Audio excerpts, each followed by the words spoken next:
अच्छा हो रहा है, हम क्या लेकर आए थे, क्या लेकर जाएंगे, यही नहीं सिखलाती है।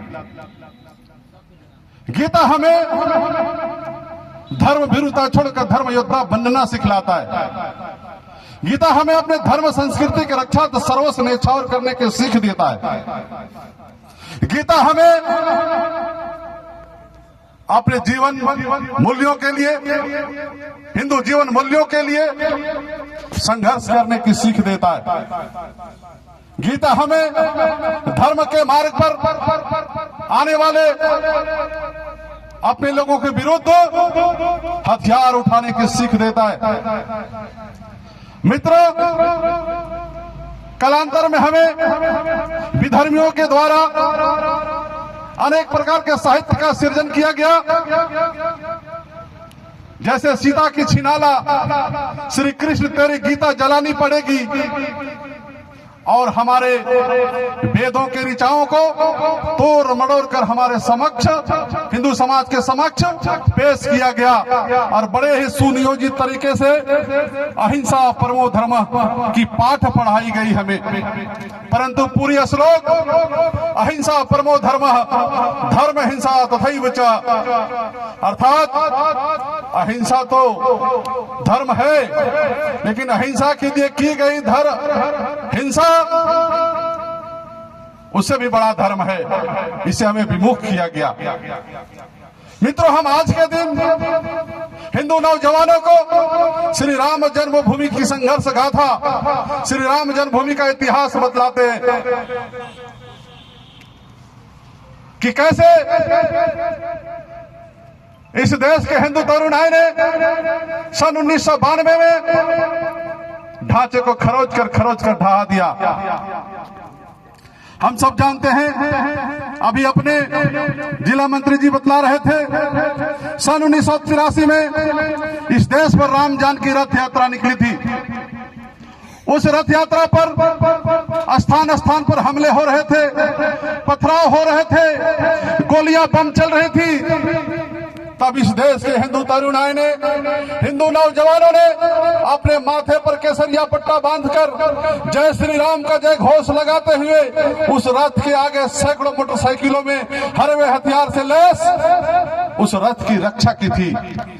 और तब इस देश के साधु संतों को लगा क्यों नहीं इस देश में हिंदू नौजवानों के एक देशव्यापी सशक्त हिंदू संगठन का निर्माण हो।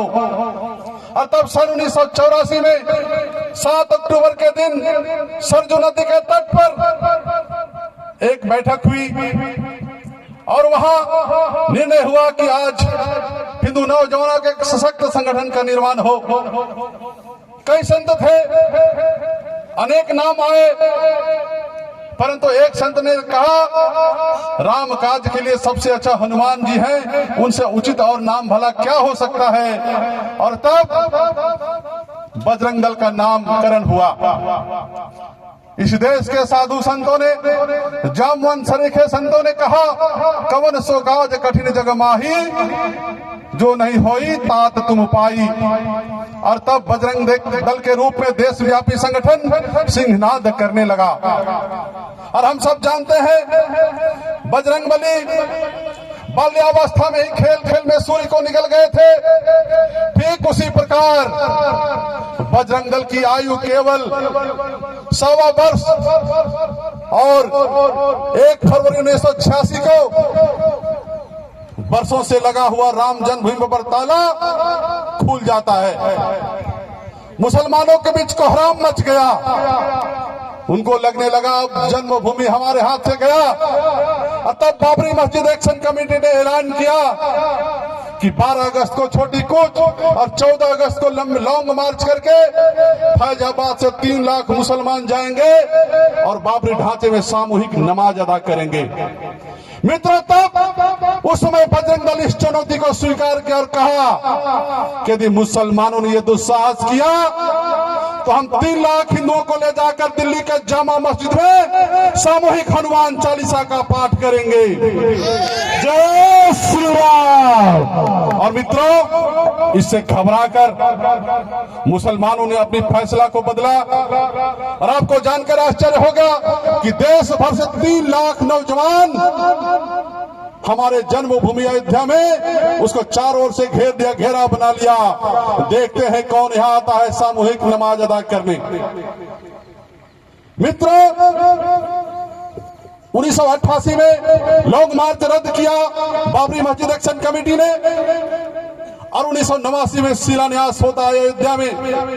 और उसका पहला शिला रखने वाले कौन? आज झारखंड में हमारे समाज के कुछ लोगों को सिखलाया जाता है कि तुम हिंदू नहीं हो, हम हिंदू नहीं हैं, हमारे पूर्वज महिषासुर हैं, हमारे पूर्वज रावण हैं और हमसे काटने का प्रयास किया जाता है। तो आपको जानना चाहिए कि पहला शिला एक हरिजन कार्यकर्ता के द्वारा, जिनका नाम आप सब जानते हैं, कामेश्वर चौपाल ने रखी। 1990 में कार सेवा की घोषणा होती है। वहां के मुख्यमंत्री मुल्ला मुलायम ने कहा कि कार सेवा तो दूर, अयोध्या में परिंदा भी पर नहीं मार सकता। और चप्पे चप्पे में पुलिस वाले को भर दिया गया, मिलिट्री छावनी में तब्दील हो गई पूरी अयोध्या। सारे राजमार्ग सील कर दिए गए, रेल मार्ग बंद कर दिए गए। इसके बाद भी गांवों के गलियों से, पगडंडियों से, खेतों से, खलिहानों से 5000 कार सेवक सरजू नदी के तट पर एकत्र हो गए।